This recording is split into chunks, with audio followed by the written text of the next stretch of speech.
Télévision, elle arborait une image respectable, une femme bourgeoise au lifting impeccable, à plus de 70 ans passés. C'était en 1994, une des rares images de Madame Claude, celle qui cultivait la discrétion et assumait sans rougir sa profession. Vous vous définissez à la fin, je cite, comme Mère Macrel, en fait. Ça ne me choque pas, il faut toujours assumer.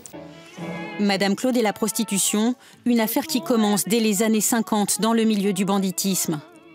Prostituée, elle va monter sa propre entreprise de luxe ici, dans cet immeuble chic au 32 de la rue Boulainvilliers dans le 16e arrondissement de Paris.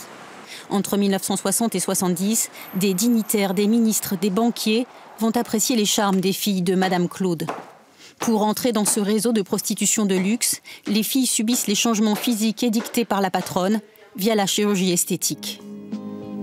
Elle mettait en relation des femmes cultivées, averties, consentantes, avec des clients fortunés. C'était des femmes qui après pouvaient par exemple devenir actrices, chanteuses ou même se marier avec certains de ses clients. La petite entreprise prospère en contrepartie d'informations obtenues sur l'oreiller. En 1976, le fisc lui réclame 11 millions de francs. Madame Claude s'échappera 10 ans aux États-Unis et reviendra créer un nouveau réseau de call girls.